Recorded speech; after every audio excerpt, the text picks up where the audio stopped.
Mengaji bersama menebar kebaikan.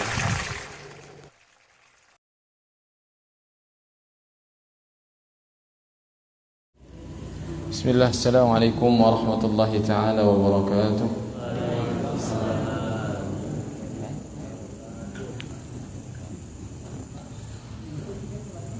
Alhamdulillah, alhamdulillahi ala ni'amihi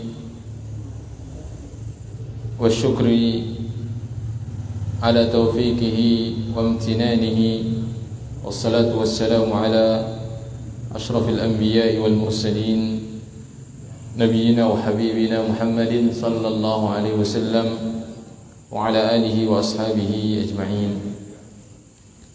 قال الله تبارك وتعالى في القرآن الكريم: أعوذ بالله من الشيطان الرجيم، يا أيها الذين آمنوا اتقوا الله حق تقاته ولا تموتن إلا وأنتم مسلمون. وقال: يا أيها الذين آمنوا اتقوا الله وقولوا قولا سديدا يصلح لكم أعمالكم ويغفر لكم ذنوبكم ومن يطع الله ورسوله فقد فاز فوزا عظيما. أما بعد, alhamdulillah, pada kesempatan malam hari ini tidak kurang-kurangnya kita senantiasa berusaha untuk memanjatkan puji dan puja serta syukur kita kepada Allah Subhanahu wa taala yang telah memberikan kepada kita berbagai macam kenikmatan, ya.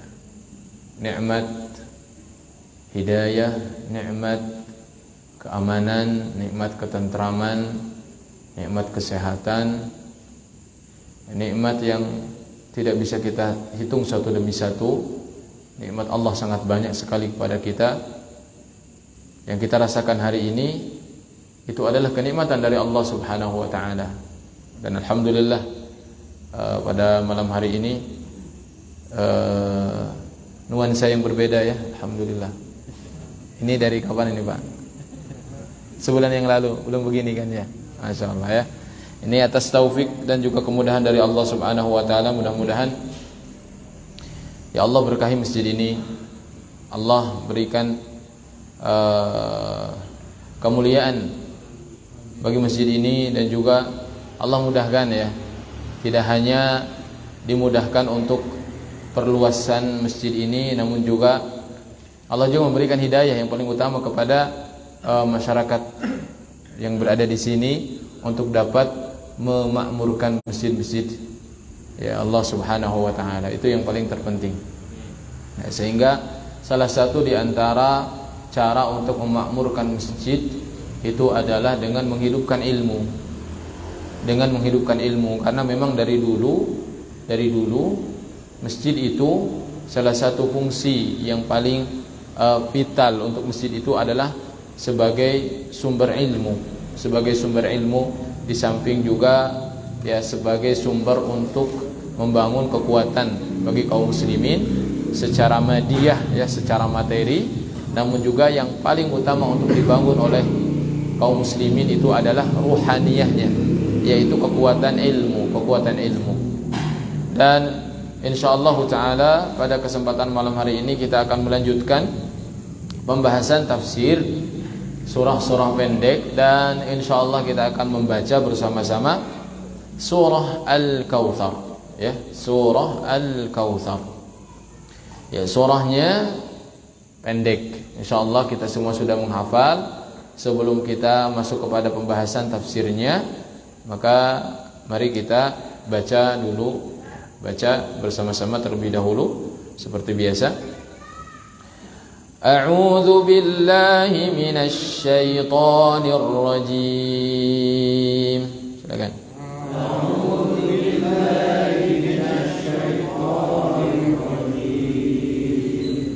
Bismillahirrahmanirrahim.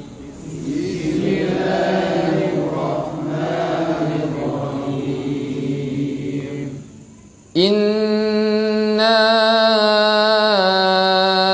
a'tainakal kautsar.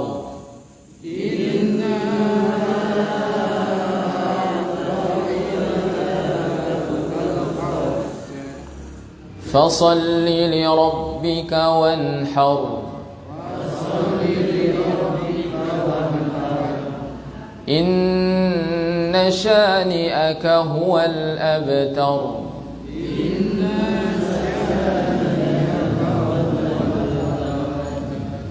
Baik ya. Surah Al-Kautsar.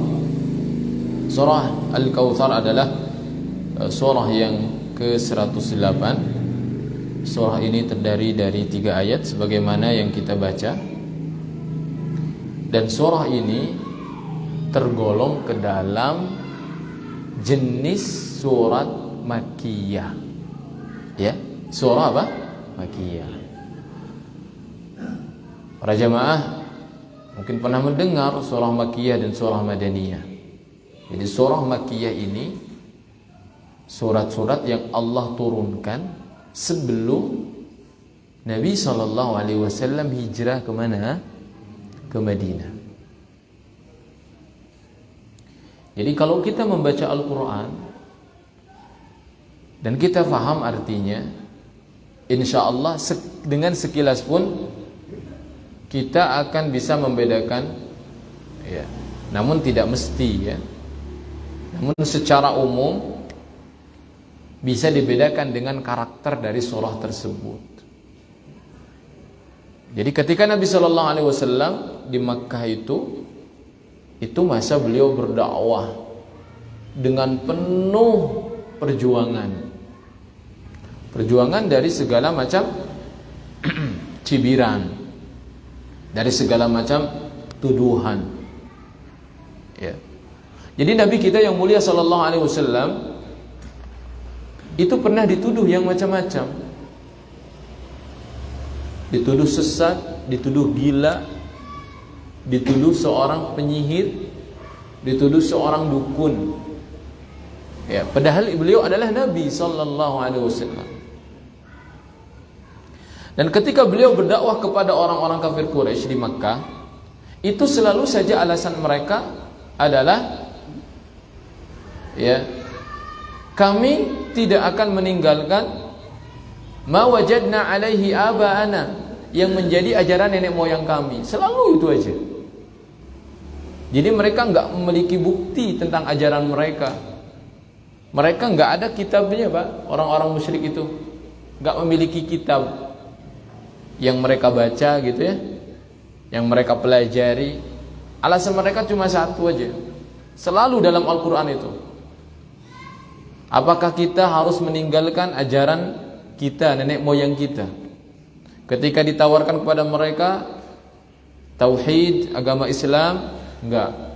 Kami lebih memilih apa yang kami dapatkan daripada ajaran nenek moyang kami. Selalu itu saja yang mereka jadikan alasan itu.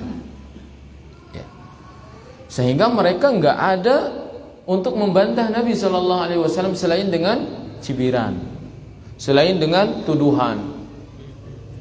Ya, bahkan berani menuduh Nabi SAW sebagai orang yang gila, seorang yang gila. Mereka mengatakan, wa qalu ya ayyuhalladzi nuzzila alaihi dzikru innaka lamajnun. Mereka bilang, "Hei Muhammad, kamu ya yang dikasih Al-Quran itu, kamu itu udah gila."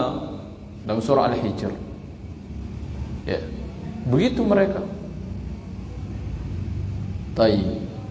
Nah, termasuk surah Al-Kautsar ini, kalau diperhatikan, kita baca terjemahnya dulu ya.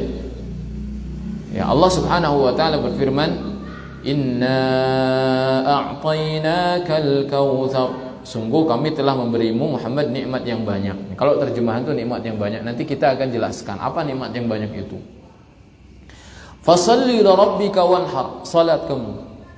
Salat untuk Rabbmu, untuk Tuhanmu, dan menyembelihlah. Inna syani'aka huwal abtar. Sungguh orang-orang yang membencimu, dialah yang terputus dari rahmat Allah.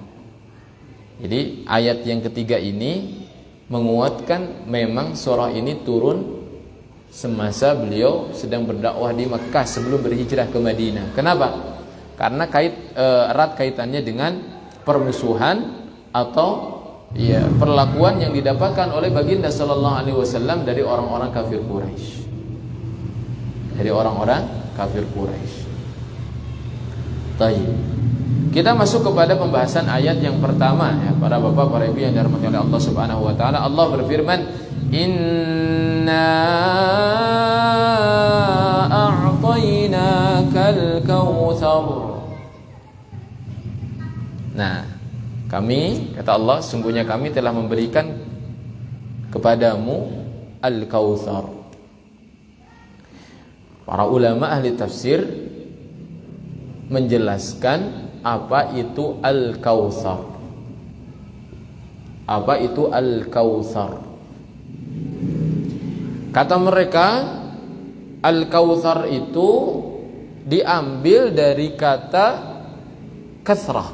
Kan kautsar, kasrah. Dari kata kasrah artinya apa kasrah? Kasir, tahu enggak? Kasir, banyak, ya kan? Dalam bahasa Arab itu al-kasrah itu banyak, kasir. Dari kata kasrah ini jadi fau'al, jadi kautsar. Nah, begitu. Nah, dari dalam belajar sharaf ya, belajar sharaf gitu. Berubah jadi fau'al, kautsar. Berarti al-kautsar itu karena dari kata kasrah banyak, yang dimaksud adalah kebaikan yang banyak. Nah, itu. Salah satu dari kebaikan yang banyak itu yang diberikan oleh Allah kepada baginda sallallahu alaihi wasallam itu adalah sungai yang bernama Al-Kautsar dan juga telaga yang bernama Al-Kautsar. Ya, dipahami ini, ya, sungai atau telaga. Jadi kalau kita artikan, sesungguhnya kami, kata Allah Subhanahu wa taala, telah memberikan kepadamu telaga dan juga sungai di surga yang dinamai dengan Al-Kautsar. Atau mungkin enggak kita katakan Al-Kautsar, pokoknya sungai dan telaga aja. Karena diambil daripada kasrah tadi banyak. Apa kenikmatan yang banyak ini? Di antaranya adalah sungai dan juga telaga. Adapun pendapat yang kedua mengatakan langsung Al-Kautsar itu adalah nama dari sungai atau telaga, namanya Al-Kautsar, kata mereka. Ini berdasarkan hadis dari sahabat Anas yang mulia. Ya, hadis dari Anas, dari sahabat Anas radhiyallahu taala anhu, bahwa suatu saat beliau menceritakan, suatu saat ketika Rasulullah sallallahu alaihi wasallam berada bersama kami, kemudian baginda sallallahu alaihi wasallam itu pernah tidur, namun tidur yang ringan, bukan tidur yang pulas begitu. Sahabat Anas menceritakan, setelah itu kami melihat baginda sallallahu alaihi wasallam mengangkat kepalanya, kemudian tersenyum. Kalau kata orang sini gimana? Ngabelehem gitu, ya, tersenyum. Kemudian para sahabat radhiyallahu taala anhum bertanya, di antaranya Anas bertanya ini. Ya. Atau ya, beliau bertanya, "Mengapa ya Rasulullah Anda tersenyum?" Maka baginda sallallahu alaihi wasallam menjawab, "Baru saja turun kepadaku satu surah." Kemudian baginda sallallahu alaihi wasallam membaca surah tersebut, dan ternyata surah ini adalah surah Al-Kautsar. Beliau membaca, "Bismillahirrahmanirrahim. Inna a'tainakal kautsar, fashalli li rabbika wanhar. Inna syani'aka huwal abtar." Setelah beres begitu, giliran beliau nanya kepada para sahabat, "Para sahabatku, tahu enggak kalian apa itu Al-Kautsar?" katanya gitu. Para sahabat itu, para jemaah yang dirahmati oleh Allah Subhanahu wa taala, enggak ada di antara mereka itu yang sok tahu, enggak ada. Itu karakter para sahabat yang mungkin ya banyak dilupakan oleh kita. Itu karakter para sahabat. Setiap mereka ditanya, tahu ini enggak? Mereka bilangnya, Allah dan Rasulnya yang lebih tahu. Selalu begitu, hampir. Ya, masih ingat enggak ketika beliau sallallahu alaihi wasallam di Arafah tuh, haji wada, beliau berkhutbah. Bulan apa ini? Para sahabat tuh bingung, ya kan, masa beliau nggak tahu gitu. Tapi nggak ada yang mereka mengatakan ini bulan Dzulhijjah, ini bulan haram, nggak ada. Tapi mereka Allah wa rasuluhu a'lam. Ketika baginda sallallahu alaihi wasallam mengatakan, bukankah ini adalah Dzulhijjah? Kata para sahabat, betul wahai Rasulullah, ini adalah Dzulhijjah. Beliau nanya lagi, ini di mana? Ya kan? Itu sama jawabannya itu, mereka diam. Mereka nggak mau mendahului Allah dan Rasulnya. Pak, ini harus karakter harus ditanamkan dalam diri kita. Jangan sampai kita dalam beragama itu kita mengucapkan sesuatu di mana kita nggak tahu itu adalah ajaran siapa. Apakah Allah dan Rasulnya mengatakan itu atau tidak? Maka Al-Quran mengatakan, wala taqfu ma laysa laka bihi ilmun. Jangan kau pernah mengatakan satu ucapan yang engkau tidak mengetahui ilmunya. Jangan. Apa kata Allah Subhanahu wa taala? Inna sam'a wal basara wal fuada. Semuanya, pendengaran, penglihatan, hati, ya, semuanya akan ditanya oleh Allah Subhanahu wa taala. Ya, gitu. Makanya pentingnya ilmu. Pokoknya begini, jangan kita berani mengatakan sesuatu tanpa didasari dengan ilmu. Pokoknya itu poinnya. Kenapa begitu, Ustaz?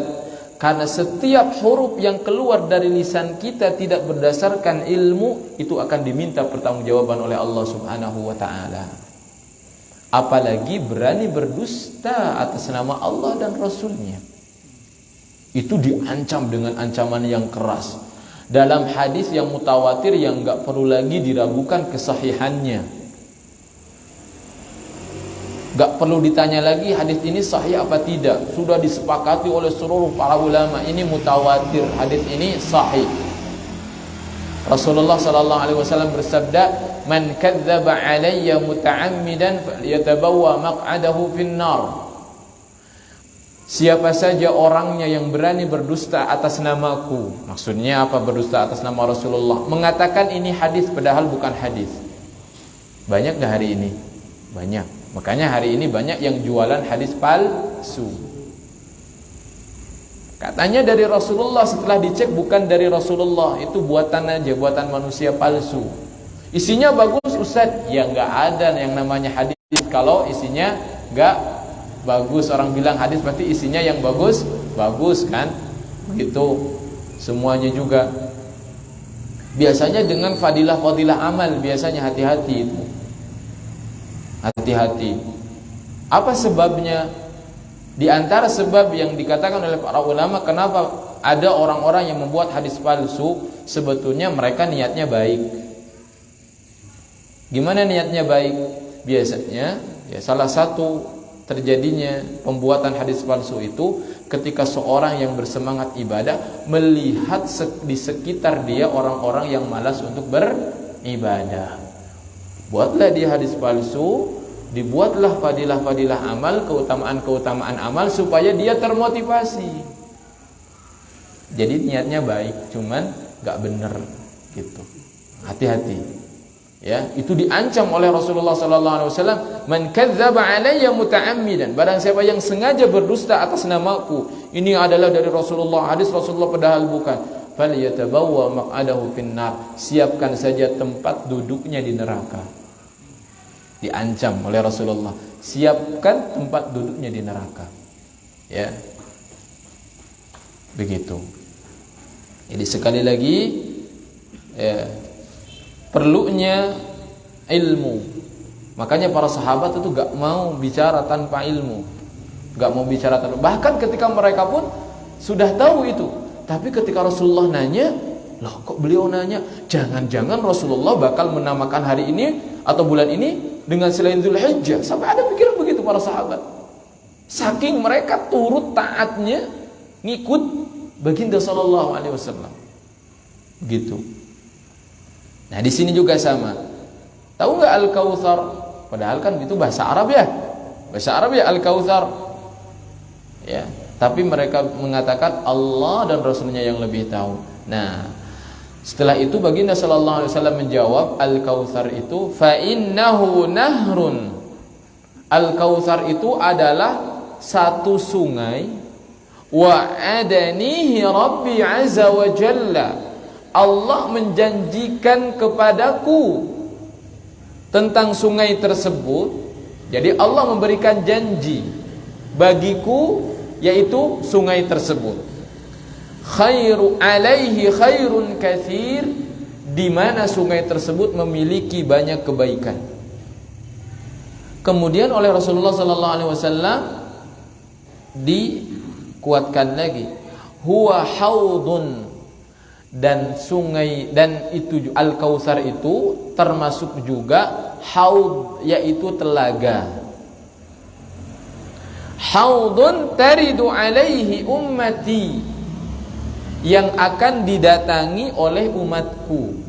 Kapan itu? Bapak Ibu ada yang tahu nggak? Kapan umat Nabi sallallahu alaihi wasallam akan mendatangi haud? Nanti ada telaga. Di hari kiamat itu ada telaga. Nanti akan didatangi oleh umat Nabi sallallahu alaihi wasallam. Kapan itu? Sebelum mereka masuk ke dalam surga. Kan kalau sebelum masuk surga harus lewat apa? Lewat apa? Sirat. Sirat itu jalan yang terbentang. Terbentang di atas neraka, jisrun mansubun ala jahannam atau fawqa jahannam. Jadi jembatan yang terbentang lurus di atas jahannam, pas di atas neraka itu. Kalau orang mau masuk surga pasti harus lewat itu, harus lewat sirat itu. Nah, sebelum umat Nabi Muhammad SAW melewati sirat itu, maka mereka akan diberikan minum. Dahsyat melewati sirat itu, gak sembarangan, bukan sesuatu yang mudah, sehingga seolah-olah harus dikasih apa nih? Ya dikasih minum dulu, energi gitu. Ya. Di hari kiamat, bagaimana telaga tersebut? Dikatakan oleh baginda sallallahu alaihi wasallam, aniyatuhu adadun nujum. Gelas-gelasnya itu sebanyak bintang-bintang yang ada di langit. Gelasnya. Ya, jadi akan disediakan gelas-gelas itu banyaknya seperti bintang-bintang di langit. Bisa ngitung nggak bintang di langit? Hah? Bisa, tapi susah, nggak kehitung masalahnya ya. Nah, ini perlu diperhatikan, ini potongan hadis. Hadis ini Bapak Ibu yang dirahmati oleh Allah Subhanahu wa taala bisa dilihat di dalam Sahih Muslim ya. Ini hadis riwayat Muslim. Sebutkan di sini nomor 400. Silakan dilihat hadisnya. Tahu kan Sahih Muslim ya, kitab tersahih setelah Sahih Bukhari. Ya, Sahih Bukhari kitab tersahih setelah Al-Qur'an. Di dalam agama kita itu kita memiliki Al-Qur'an. Setelah Al-Qur'an ada kitab yang paling tersahih, yaitu Sahih Bukhari. Setelah Sahih Bukhari ada Sahih Muslim. Hadisnya sahih. Kemudian dikatakan dalam hadis ini, fayukhtalajul 'abdu minhum. Ada sekelompok umat di antara mereka. Umat tersebut ingin mendatangi telaga Nabi sallallahu alaihi wasallam, namun dihalau, dijauhkan. Nabi kenal itu adalah umatnya Nabi sallallahu alaihi wasallam, umatnya. Berarti yang beriman kepada beliau dijauhkan. Fa aqulu, aku mengatakan dalam hadis ini, Rabbi innahu min ummati, ya Allah, itu kan umatku. Kata siapa? Kata Nabi sallallahu alaihi wasallam. Fa yaqul, maka Allah Subhanahu wa taala berfirman, ma tadri ma ahdatsat ba'dak. Muhammad, engkau enggak tahu apa yang telah mereka perbuat sepeninggalmu, di mana mereka melakukan perubahan-perubahan dalam agama, mereka mengamalkan sesuatu yang tidak diajarkan olehmu. Ya, ma tadri ma ahdatsat ba'dak. Apa terjemahnya? Kau enggak tahu ma tadri ma ahdatsat, apa yang telah diperbuat oleh mereka, umat ini. Umatmu memang ini, tapi mereka melakukan amalan-amalan yang tidak disyariatkan olehmu, yang tidak diajarkan oleh Al-Quran dan juga Sunnah. Ya, tayyib. Ini hadis ini yang berkaitan dengan ini enggak cuma satu masalahnya, ya, yang harus kita perhatikan. Ada lagi hadis yang lain. Kalau hadis ini diriwayatkan oleh Abu Wa'il dari Abdullah dari Nabi sallallahu alaihi wasallam. Kata Nabi sallallahu alaihi wasallam, "Ana faratukum 'alal haud." Aku yang akan menunggu kalian di telaga. Aku akan mendahului kalian dan aku akan menunggu kalian di telaga, kata baginda sallallahu alaihi wasallam. Ya. Jadi Nabi itu nanti akan menunggu umatnya di telaga. Ya. Beliau menanti kedatangan umatnya. La yurfa'anna ilayya rijalun minkum. Nanti akan ditampakkan sekelompok orang dari kalian, maksudnya dari umatku. Hatta idza ahwaitu liunawi lahum, ketika aku sudah bersiap-siap atau sudah menciduk air dari telaga itu, ingin diberikan kepada mereka, ukhtuli juduni, tiba-tiba mereka dijauhkan. Tiba-tiba mereka cuma wallahu alam bagaimana bayangannya suatu umat itu ketika mendekat tiba-tiba dijauhkan oleh Allah Subhanahu wa taala umat itu. Fa aqulu ay rabbi ashabi, ya Allah, itu kan sahabat-sahabatku, itu kan umatku, kata baginda sallallahu alaihi wasallam. Yaqulu, kemudian Allah Subhanahu wa taala berfirman, la tadri ma ahdatsu ba'dak. Ya, engkau sebenarnya tidak mengetahui apa yang telah mereka perbuat sesudahmu, yaitu mereka membuat sesuatu yang baru di dalam agama. Mereka membuat perkara yang baru dalam agama yang tidak diajarkan olehmu. Dalam riwayat lain dikatakan, kalau ini adalah riwayat Bukhari nomor 7051. Di dalam riwayat Bukhari dikatakan, innahum minni, ya Allah, mereka adalah bagianku, kata baginda sallallahu alaihi wasallam. Ya, ini menunjukkan memang benar yang diusir oleh Allah itu, yang dijauhkan dari telaga itu memang umat Nabi sallallahu alaihi wasallam yang beriman kepada beliau, termasuk umat beliau. Ya. Fa yuqalu innaka la tadri ma badalu ba'dak. Dalam hadis ini, kalau tadi ahdatsu, mereka membuat sesuatu yang baru, kalau ini badalu, yaitu mereka telah mengganti ajaranmu, ya. Mesti membuat ajaran-ajaran yang tidak disyariatkan. La tadri ma badalu ba'dak.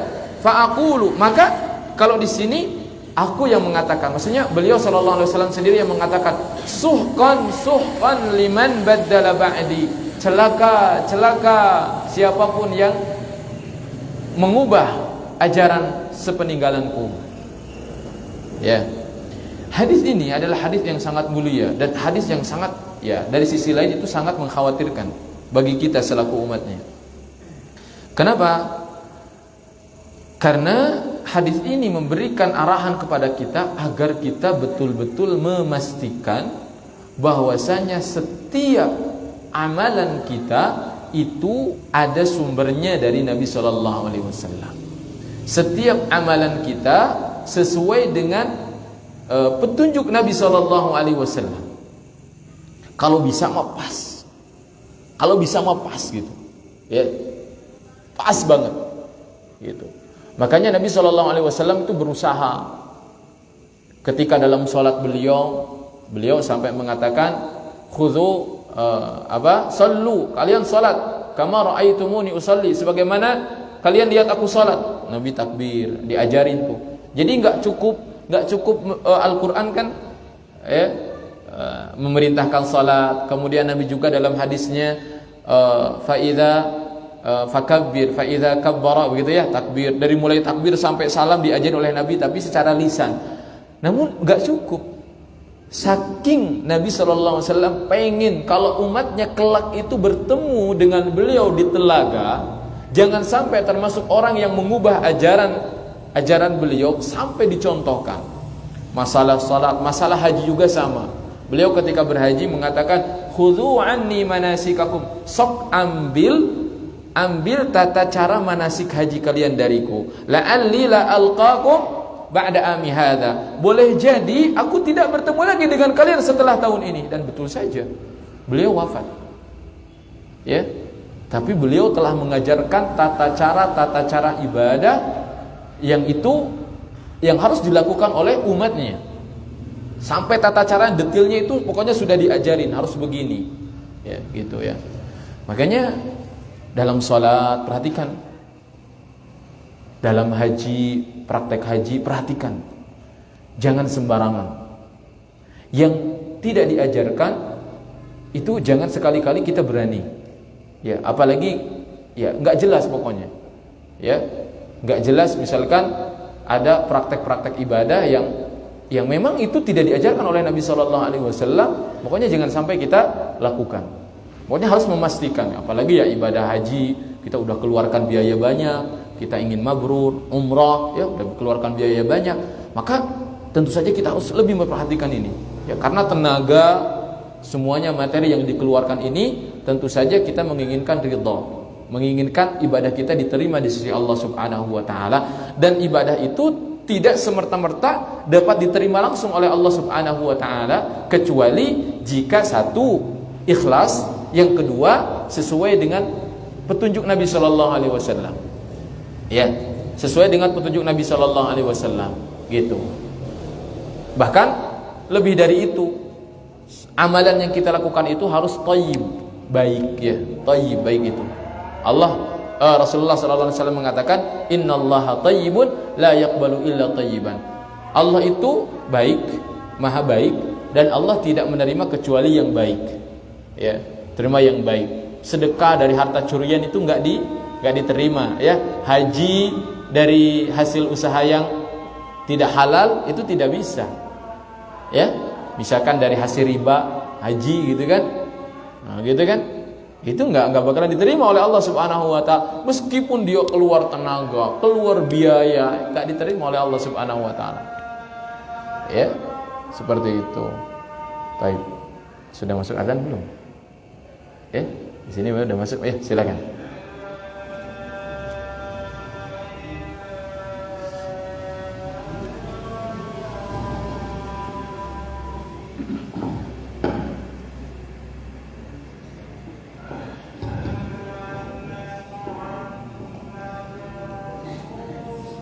Allahu Akbar, Allahu Akbar,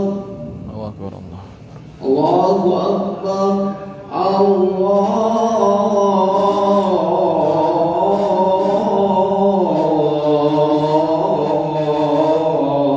Akbar. Asyhadu an la ilaha illallah.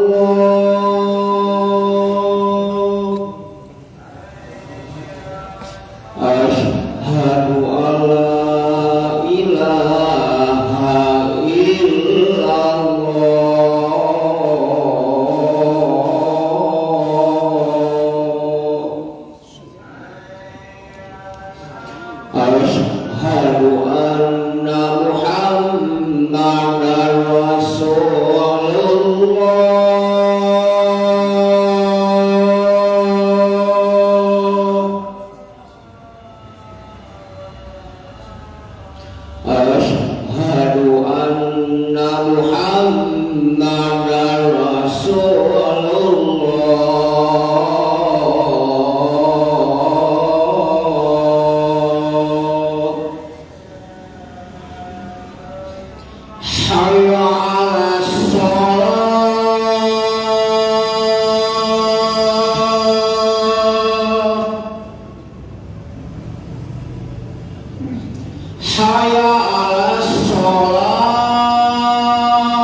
la tukhzina.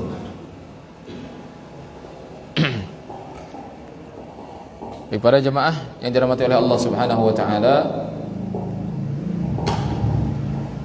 hadis ini juga yang sudah kita jelaskan tadi itu memberikan ilmu kepada kita bahwasanya Nabi Shallallahu alaihi wasallam itu tidak mengetahui apa yang terjadi sepeninggal umatnya. Beliau tidak tahu. Makanya oleh Allah Subhanahu wa taala dikatakan, kamu enggak tahu apa yang terjadi, apa yang dilakukan oleh umatmu sepeninggalmu. Mereka banyak melakukan sesuatu yang baru. Ya. Bisa dikurangi atau ditambah-tambah gitu dalam agamanya. Nah, ini jangan sampai kita memiliki keyakinan. Misalkan lagi ngaji begini saya bilang, ya, bersalawat kepada Nabi karena Nabi saat ini sedang ada di tengah-tengah kita. Itu enggak mungkin, ya. Itu enggak boleh seperti itu. Ya. Nabi enggak tahu apa yang terjadi setelah umatnya ini, enggak tahu. Karena Nabi SAW telah diwafatkan oleh Allah Subhanahu wa taala. Berada di barzakh dan Allah berikan kenikmatan kepada beliau. Tapi beliau tidak tahu apa yang terjadi di dunia ini. Ya. Karena seperti pada umumnya ketika manusia diwafatkan, ya, termasuk para nabi dan para rasul, mereka tidak tahu perkara yang gaib. Mereka tidak tahu perkara yang gaib. Ya, bahkan semasa hidup saja para nabi itu nggak tahu perkara yang tidak bisa mereka jangkau. Contoh, Nabi Yakub itu kan sampai sedih beliau, ya, 80 tahun nggak ketemu dengan Yusuf. Bahkan setelah itu disusul oleh saudaranya Bunyamin, hilang. Terus si sulung juga hilang. Ya, itu Nabi Yakub nggak tahu, makanya sedih. Nggak tahu anaknya ada di mana, Yusuf jadi apa. Coba kalau tahu Nabi Yakub kalau Yusuf itu udah jadi raja, kira-kira sedih nggak? Nggak sedih kan? Nggak perlu sedih. Nggak perlu sedih sampai menahan nangis setiap hari sampai buta beliau tuh mikirin Yusuf di mana, sedang apa. Padahal jadi seorang nabi loh, Nabi Yakub itu. Seorang nabi. Dikatakan oleh Imam Al-Hasan Al-Basri, tidak ada manusia yang paling dicintai pada saat itu di muka bumi kecuali Nabi Yakub alaihissalam. Karena menjadi Nabi Allah pada saat itu. Ya, tapi terbatas kemampuannya. Karena makhluk. Karena yang hanya mengetahui ilmu gaib itu adalah Allah. Maka demikian juga, ya, para nabi semuanya tidak ada yang mengetahui ilmu gaib kecuali sebagian ilmu gaib yang diajarkan oleh Allah Subhanahu wa taala. Contoh, dari mana kita tahu nanti di akhir zaman akan muncul Dajjal, Ya'juj Ma'juj, ya? Tanda-tanda hari kiamat kan itu gaib, ya. Tapi dikabarkan oleh Rasulullah sallallahu alaihi wasallam. Dari mana beliau tahu? Dari mana? Diberitahu oleh siapa? Oleh Allah Subhanahu wa taala. Tapi tentang hari kiamat, tahu enggak baginda sallallahu alaihi wasallam kapan terjadi hari kiamat? Enggak tahu kan, ketika ditanya oleh malaikat Jibril kan, ketika malaikat Jibril menyamar jadi manusia, datang kepada Nabi sallallahu alaihi wasallam bertanya, kapan hari kiamat? Maka Nabi sallallahu alaihi wasallam menjawab, mal mas'ulu anha bi'alama manis sa'il. Orang yang ditanya tidak lebih tahu daripada orang yang bertanya. Tapi ketika ditanya apa saja tanda-tandanya, baru beliau menjawab tanda-tandanya.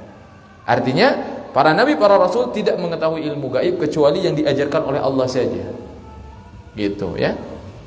Jadi jangan sampai kita memiliki keyakinan Nabi Shallallahu Alaihi Wasallam sedang hadir di tengah-tengah kita. Nggak ada begitu, nggak ada. Ya, seperti itu. Taib. Nah, kemudian ayat selanjutnya, fasalli li rabbika wanhar. Ini ada fa. Fa itu maka. Maka salatlah kamu untuk Rabb kamu, untuk Allah Subhanahu wa taala, dan menyembelihlah. Menyembelihlah. Sebelumnya ada maka. Nah, ini maka ini berarti kan ada kaitan dengan ayat sebelumnya, ya. Contohnya misalkan kalau kamu mau berhasil maka belajar. Berarti kan belajar ini dikaitkan dengan keberhasilan. Ini juga maka salatlah kamu. Kenapa harus salat kan? Kenapa harus menyembelih? Ternyata Ini adalah jawaban ayat sebelumnya. Ketika Nabi SAW oleh Allah diberikan kebaikan yang sangat banyak, di antaranya ada Al-Kautsar. Apa itu Al-Kautsar? Al-Kautsar itu tadi telaga, dijelaskan lagi dalam hadis-hadis yang lain, di mana Al-Kautsar ini adalah telaga di mahsyar, di mana telaga ini sumbernya adalah dari surga. Sumbernya dari surga. Dari surga itu ada sungai namanya Sungai Al-Kautsar. Nah, mengalirnya itu ke telaga itu. Itu dinamakan Telaga Al-Kautsar jadi. Ya, Telaga Al-Kautsar. Baik. Fashalli li rabbika wanhar. Maka salatlah karena engkau telah diberikan nikmat yang sangat banyak. Berarti kalau begitu, salat dan menyembelih itu dilakukan sebagai bentuk rasa apa? Rasa syukur. Bagus. Ya, berarti paham ya, para jamaah ya. Berarti salat dan sembelih kita itu dilakukan sebagai rasa syukur. Jadi yang namanya bersyukur itu tidak hanya kita mengucapkan alhamdulillah. Jadi kita melaksanakan salat itu justru adalah syukur yang paling utama kepada Allah Subhanahu wa taala. Apalagi ditambah lagi beribadah, yaitu adzabah wan nahr, yaitu menyembelih. Itu menunjukkan kalau hamba tersebut bersyukur kepada Allah Subhanahu wa taala. Ya. Bersyukur kita. Ya. Bahkan seseorang bersyukur ketika dia bisa salat, atau bersyukur ketika dia dapat bersyukur. Jadi ketika seseorang bisa bersyukur, maka itu juga harus disyukuri. Kenapa? Karena kebanyakan manusia kufur. Ya kan? Itu tidak. Kebanyakan manusia tidak bersyukur. Dan Allah Subhanahu wa taala berfirman, wa qalilun min ibadi asy-syakur. Sedikit sekali kata Allah di antara hamba-hamba kami itu yang bersyukur. Artinya kebanyakan manusia itu kufur. Ketika seseorang dipilih oleh Allah Subhanahu wa taala menjadi ahli salat, itu tandanya Allah pilih dia menjadi hamba yang bersyukur. Maka bersyukurlah.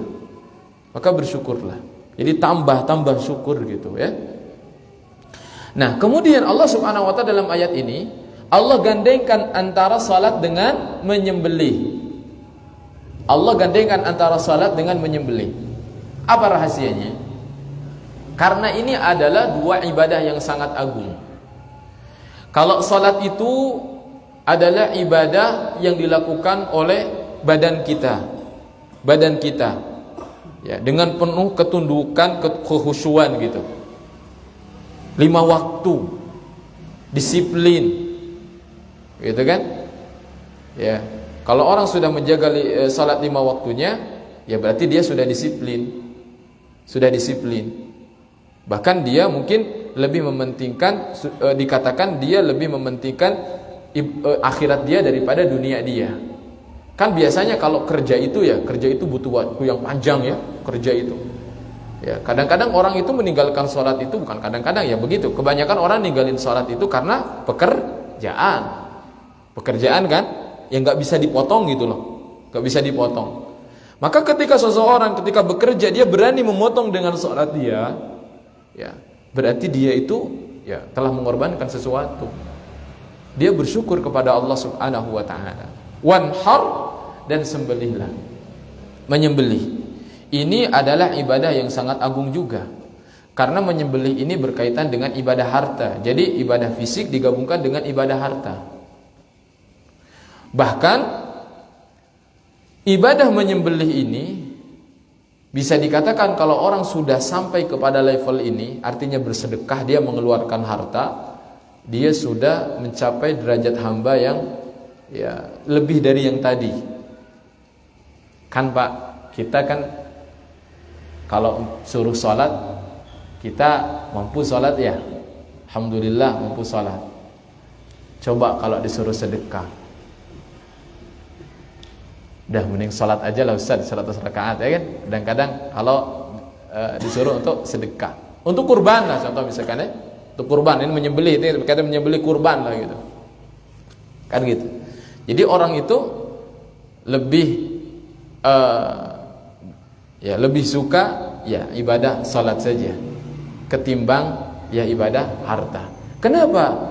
Ibadah harta ini sebetulnya mencerminkan bahwasanya orang itu betul-betul menjadi hamba yang bersyukur, menjadi hamba yang berhusnudzon kepada Allah Subhanahu wa taala. Apa maksudnya berhusnudzon kepada Allah? Berbaik sangka kepada Allah Subhanahu wa taala. Begini.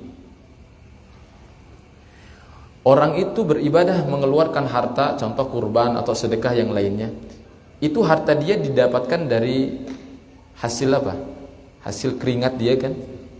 Iya kan? Siang malam dengan tenaga, keringat, pikiran, semuanya dia dapatkan harta tersebut. Setelah dia dapat, dia harus keluarkan secara cuma-cuma. Dikeluarkan secara cuma-cuma. Kira-kira apa penyebab orang itu bisa melakukan hal itu secara cuma-cuma? Apa? Iya, ikhlas. Betul. Ya. Setuju enggak? Kalau orang ini berani berbuat seperti itu, mengeluarkan harta secara cuma-cuma karena dia berbaik sangka kepada Allah, nanti juga akan dibalas oleh Allah Subhanahu wa taala. Ya. Paham tidak? Jadi kalau orang sudah berani mengeluarkan harta, jangan ditanya, enggak perlu ditanya. Kamu itu mengharap pahala enggak? Enggak mungkin, Pak. Orang itu berbuat baik mengeluarkan harta dengan hasil keringat dia, terus dia keluarkan secara cuma-cuma. Dia menyembelih hewan, yang menikmati adalah orang lain padahal hasil keringat dia, kecuali dia yakin, dia berbaik sangka kepada Allah, kalau toh nanti akan dibalas oleh Allah Subhanahu wa taala. Begitu. Itu makanya dahsyatnya ibadah yang kedua ini, an-nahr ini, menyembelih. Ya. Makanya ini ibadah yang sangat agung. Saking agungnya Allah kan ulang tiap tahun tuh. Ya, tiap tahun. Nah, siapa yang diberikan keluasan harta oleh Allah Subhanahu wa taala, kan syukur itu setiap saat, Pak. Itu tidak. Maka menyembelih juga, setiap kita memiliki harta, maka kita dituntut untuk menyembelih. Bukan seumur hidup sekali. Makanya salah.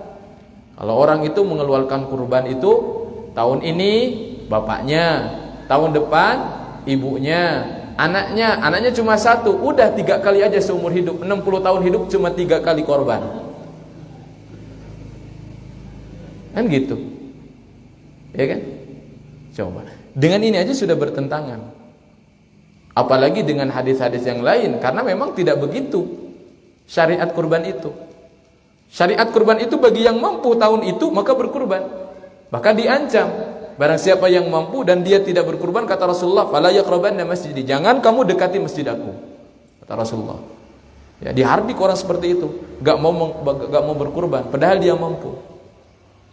Dan berkurban itu ya, Masya Allah, kadang-kadang tadilah secara persepsi itu, satu orang satu, anaknya satu. Enggak, Rasulullah itu berkurban setiap tahun atas nama beliau dan seluruh keluarganya. Kan gitu dalam ketika menyembelih, Allahumma hadza minni. Bahkan pernah Rasulullah berkurban untuk beliau dan untuk umatnya. Untuk umatnya. Bagi siapapun yang belum bisa berkurban, Rasulullah pernah berkurban untuk umatnya. Insya Allah akan kedapatan pahalanya. Insya Allah.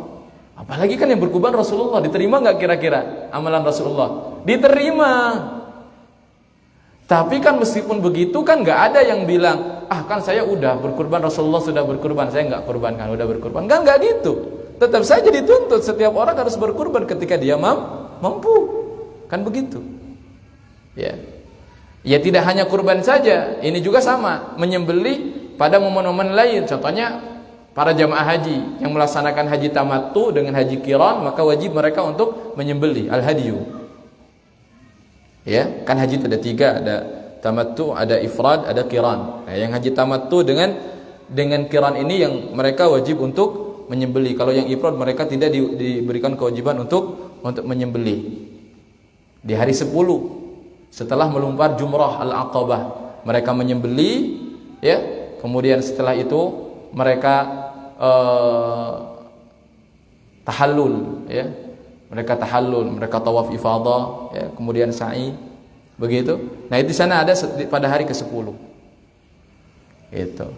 Atau menyembelih yang lain. Menyembelih yang lain.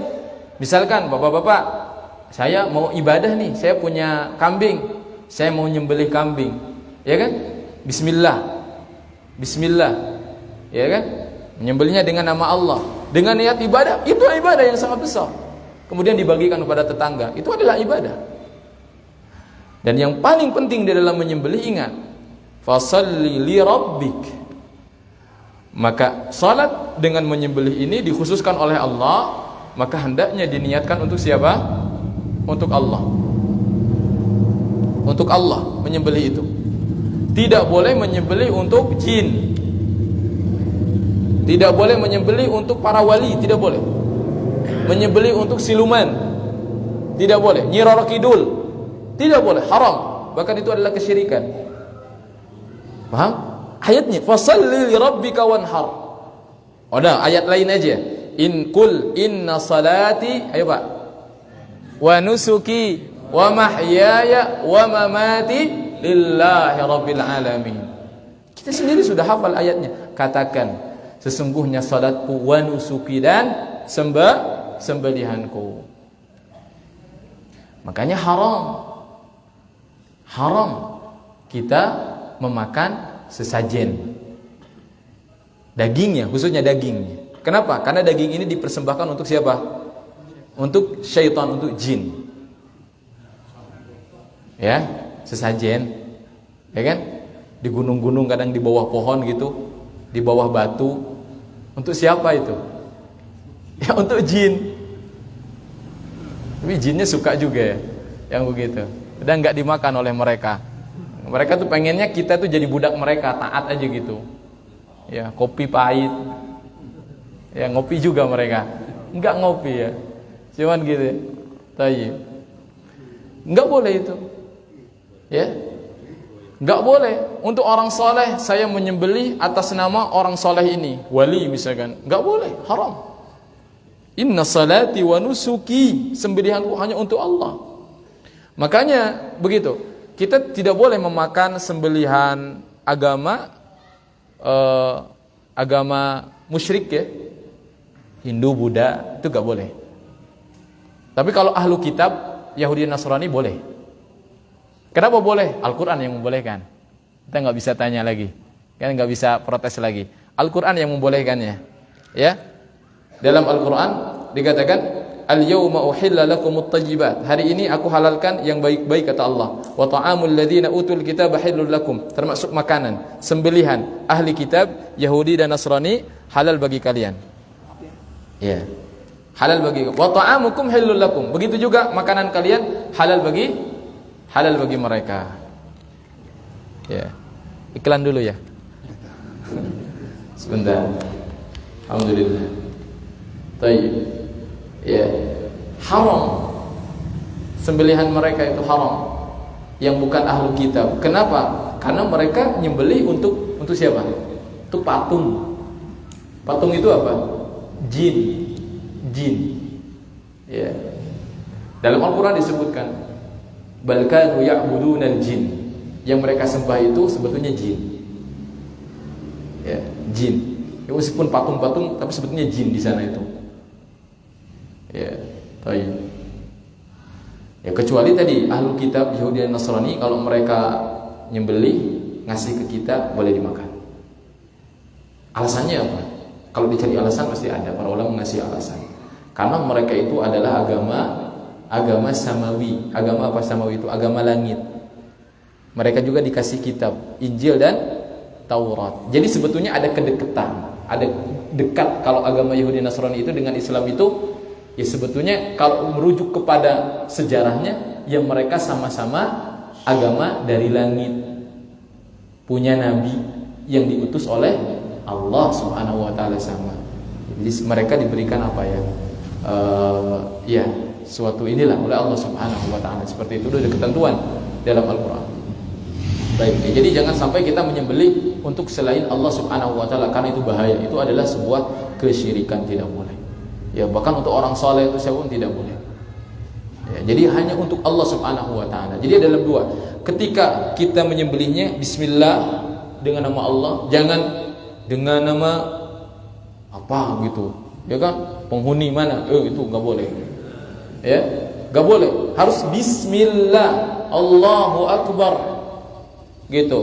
Terus niat kita juga sama. Ini dipersembahkan untuk Allah Subhanahu wa taala. Gitu. Meskipun saya niatnya ini untuk Allah, tapi dengan nama selain Allah, itu juga sama, tidak boleh, haram baginya. Itu juga haram, tidak boleh. Jadi dua, dalam menyebut namanya, nama Allah, dan niatnya juga dipersembahkan untuk Allah Subhanahu wa taala. Ya. La yanalallahu dima apa? Luhumaha wala dima'aha. Jadi Allah itu gak dapat dagingnya juga, gak dapat darahnya.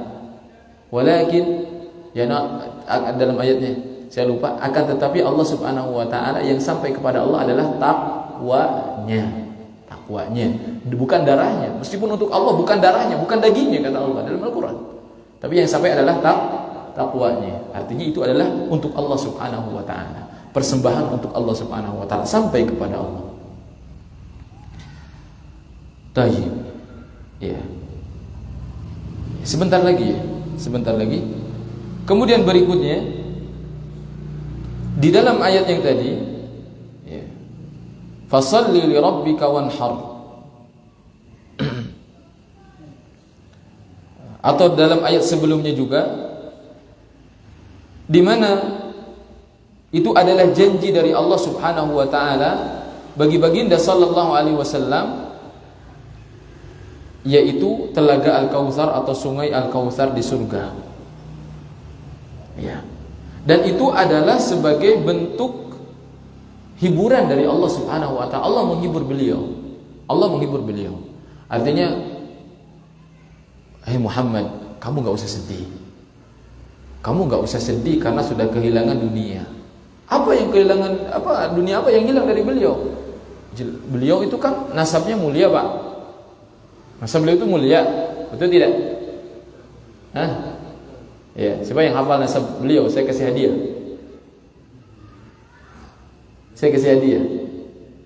Yang hafal nasab beliau. Hah?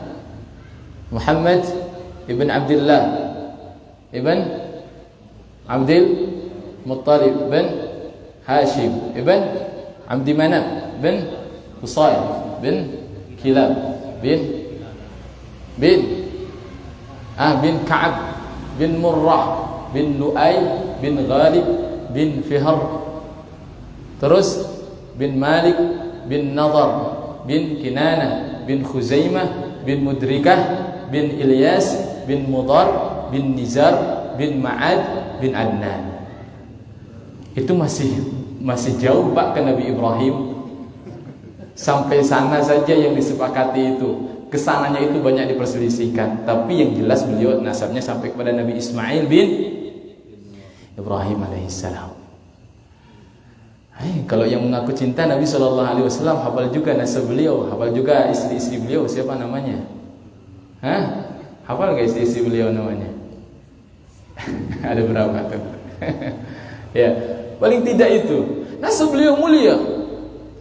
Kakek keempat beliau Qusay, ya, bin Kilab, itu tahun 400 sebelum Masehi atau 300-400 sebelum Masehi. Itu Masya Allah, Qusay ini pemegang kunci Ka'bah.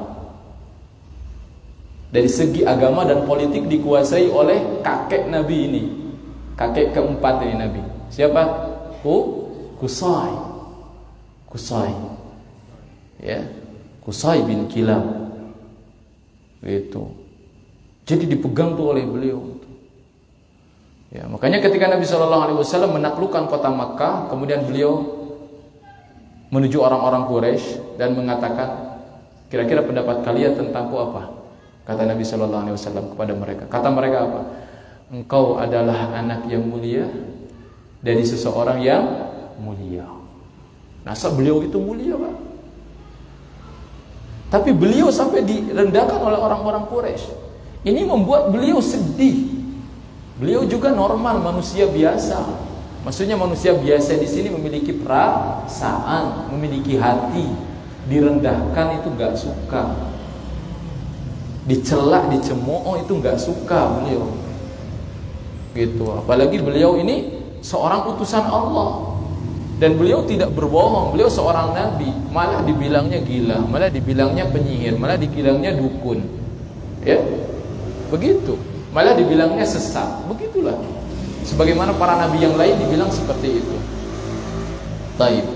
Nah, untuk itu karena beliau mengalami kesedihan ini, maka Allah Subhanahu wa taala memerintahkan fasholli li rabbika wanhar, salat.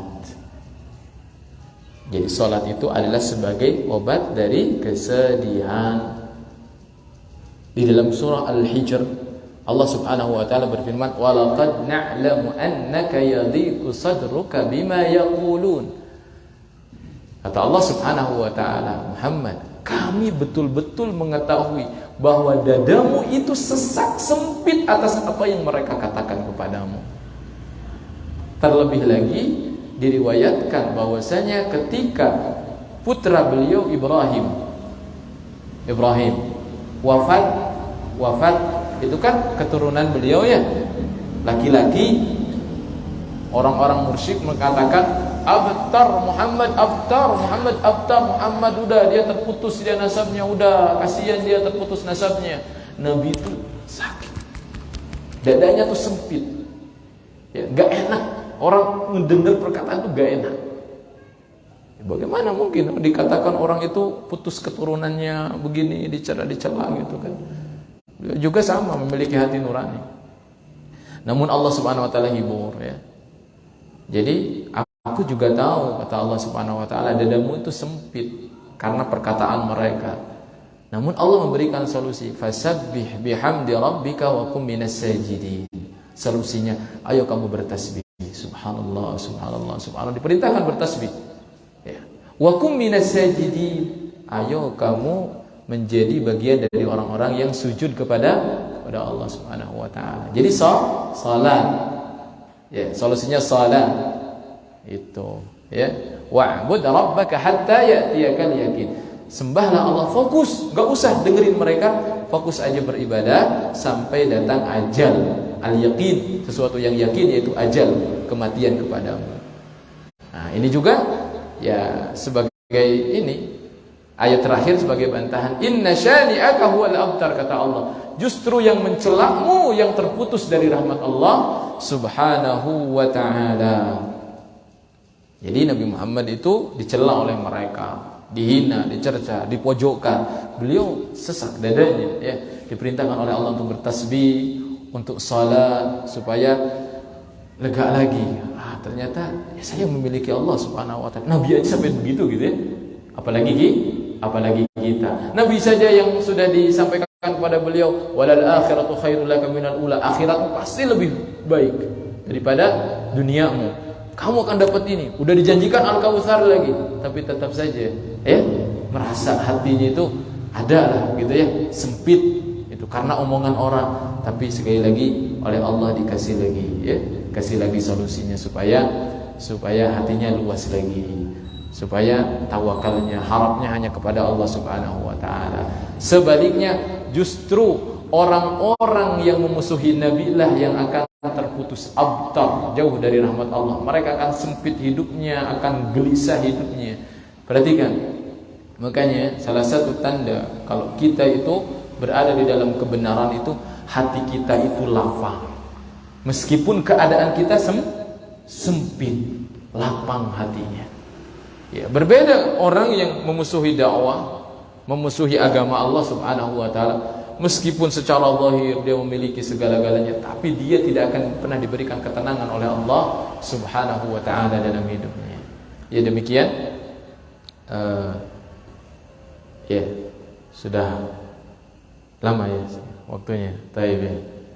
Nggak ada yang bertanya ya, insyaallah ya. Taib. Barangkali itu saja yang bisa saya sampaikan. Ya. Al-afwu minkum wa astaghfirullah li. Dan saya juga beristighfar ya, jika ada perkataan yang salah yang saya ucapkan. Kita tutup dengan doa kafaratul majlis. Subhanakallahumma rabbana wa bihamdika asyhadu an la ilaha illa anta astaghfiruka wa atubu ilaik. Assalamualaikum warahmatullahi wabarakatuh.